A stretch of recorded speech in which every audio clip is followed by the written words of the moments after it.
नमस्कार दोस्तों, आपका बहुत बहुत स्वागत है एक बार फिर से हमारे चैनल फिटर जंक्शन पर।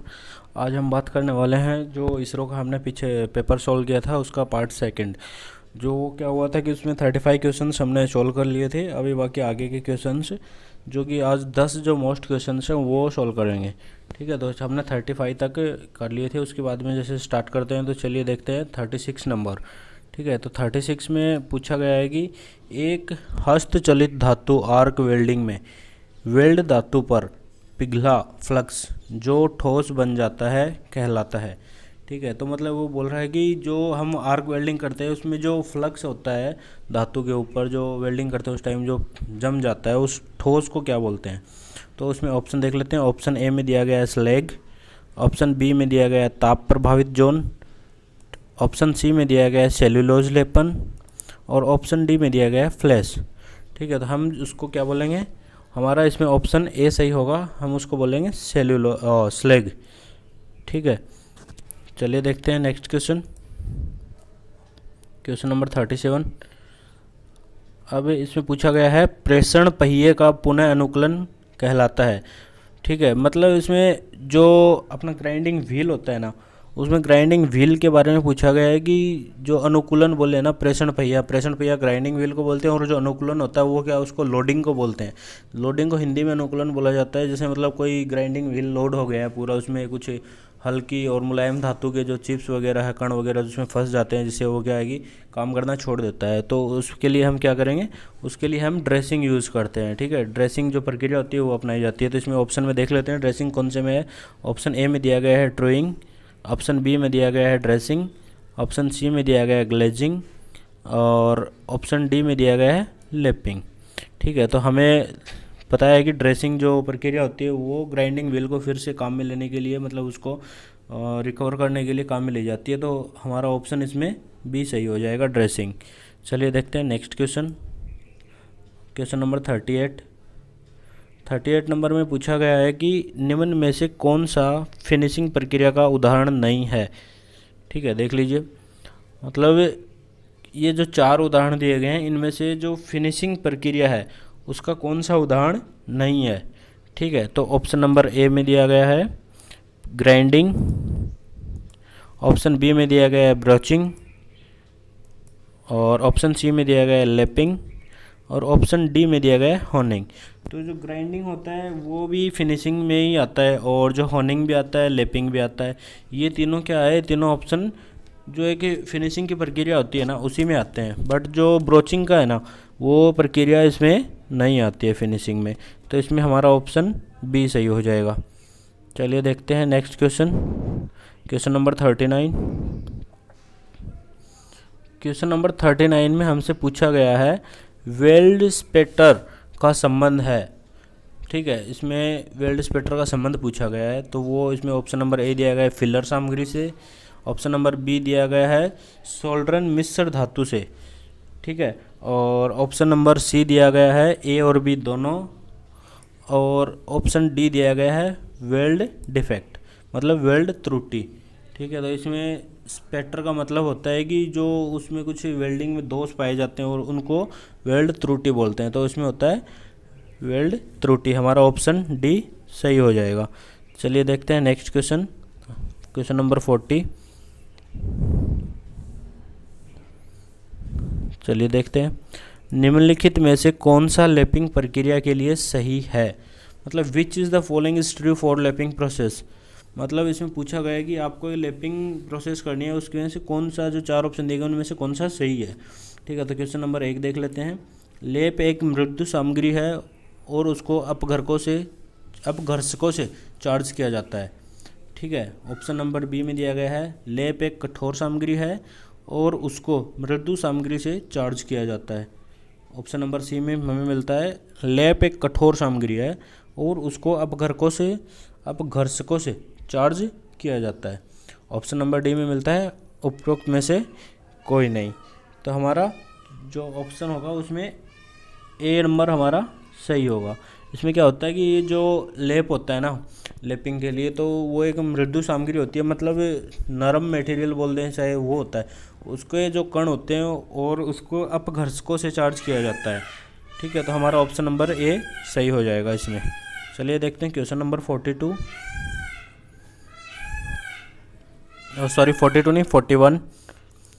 41 में पूछा गया है एक परस्पर परिवर्तनीय असेंबली में एक 40.000 ब्रैकेट प्लस 0.040 बटा प्लस 0.060 mm के आकार का सॉफ्ट एक 40.00 mm आकार के छेद में लगाया जाता है। असेंबलिंग का न्यूनतम माइक्रोमीटर में है, मतलब इसमें इसका जो माप है जो न्यूनतम वो पूछा गया है। ठीक है, तो इसका जो न्यूनतम माप होगा वो हमारा ऑप्शन में देख लेते हैं। पहले ऑप्शन में मिलता है हमें 40, सेकंड ऑप्शन में मिलता है हमें 30 और थर्ड ऑप्शन में ऑप्शन नंबर सी में मिलता है हमें 60 और डी ऑप्शन में हमें मिलता है 10। ठीक है, तो हमारा इसमें ऑप्शन नंबर डी सही हो जाएगा। इसका जो न्यूनतम माप निकलेगा वो होगा 10। ठीक है, चलिए क्वेश्चन नंबर देखते हैं 42।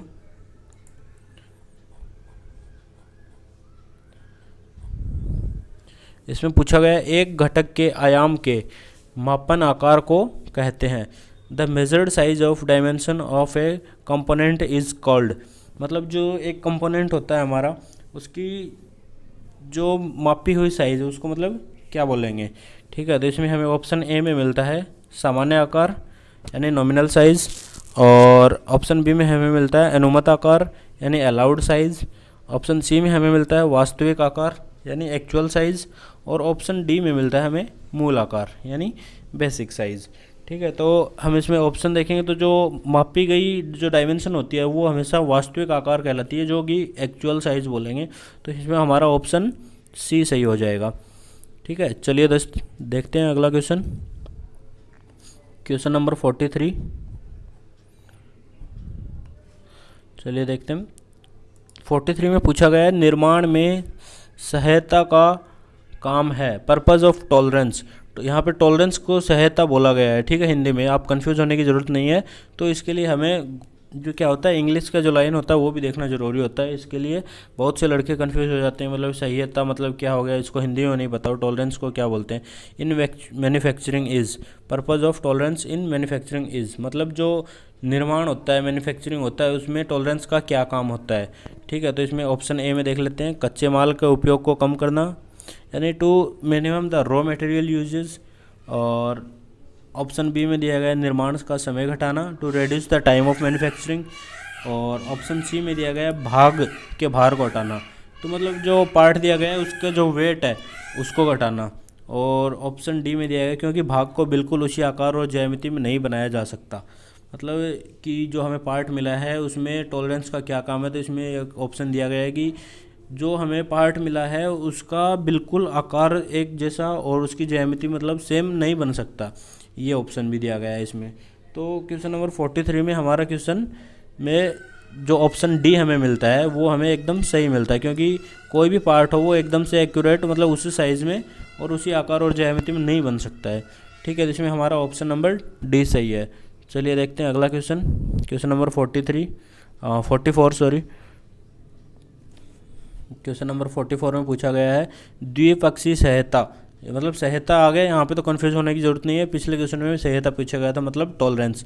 ठीक है, तो यानी दोनों साइड जो टॉलरेंस का उदाहरण है वो निम्नलिखित में से कौन सा है। Which is the following is an example of bilateral tolerance. ठीक है, एक तो होती है यूनिलेटरल और एक होती है बाईलेटरल। मतलब यूनिलेटरल में क्या होता है कि एक साइड में हमें टॉलरेंस मिलती है और बाईलेटरल में हमें मिलता है दोनों साइड। ठीक है, तो जैसे देख लेते हैं ऑप्शन में, ऑप्शन ए में दिया गया है 25 प्लस माइनस 0.01, ऑप्शन बी में दिया गया है हमें 25 प्लस 0.000 बटा प्लस 0.02। ठीक है, ऑप्शन सी में हमें दिया गया है 25 प्लस 0.00 बटा माइनस 0.02। ठीक है, और ऑप्शन डी में दिया गया है उपरोक्त में से कोई नहीं। तो इसमें हमें ऑप्शन में क्या मतलब बात को समझिए, जो द्विपक्षीय यानी दोनों साइड जो बाईलेटरल टॉलरेंस होती है वो दोनों साइड दी होती है हमेशा प्लस और माइनस में। तो यूनिलेटरल होती है वो एक ही साइड होती है। तो इसमें हमें कौन से ऑप्शन में दोनों साइड मिलती है, तो इसमें हमें ऑप्शन नंबर 1 में दोनों साइड में हमें टॉलरेंस मिलती है। यहाँ पे देखिए प्लस और माइनस 0.01 दिया हुआ है। ठीक है दोस्तों, चलिए देखते हैं अगला क्वेश्चन, क्वेश्चन नंबर 45। चलिए देखते हैं, क्वेश्चन नंबर 45 में पूछा गया है एक भाग के आयामों में उच्चतर सीमा और निम्न सीमा के बीच के अंतर को कहते हैं, मतलब the difference between higher limit and lower limit in dimension of a part is called, मतलब जो ऊपर का हिस्सा जो भी है, निम्न सीमा जो एक तो नीचे की लिमिट दी जाती है और एक हायर लिमिट दी जाती है, उन दोनों के जो बीच का है मतलब उसके अंतर को क्या बोलेंगे। तो इसमें चलिए देखते हैं ऑप्शन में क्या मिलता है। ऑप्शन ए में मिलता है हमें अलाउंस, ऑप्शन बी में हमें मिलता है क्लियरेंस, और ऑप्शन सी में मिलता है हमें फिट, और ऑप्शन डी में लास्ट में देख लेते हैं हमें मिलता है टॉलरेंस। तो अभी हमने टॉलरेंस के बारे में थोड़े ऊपर 2 क्वेश्चन अभी हल किए हैं, उनमें हमें पता है कि टॉलरेंस दोनों मतलब प्लस और माइनस जो मिनिमम और हायर होती है ना उनके बीच में दी जाती है, उसके अंतर को टॉलरेंस बोलते हैं। तो इसमें हमारा ऑप्शन नंबर डी सही हो जाएगा। चलिए दोस्तों ठीक है, अगर वीडियो हमारा अच्छा लगा हो तो ज़रूर लाइक करें, कमेंट करें, सब्सक्राइब करें, और आगे का जो पार्ट है वो भी हम बहुत जल्दी लेके आएंगे।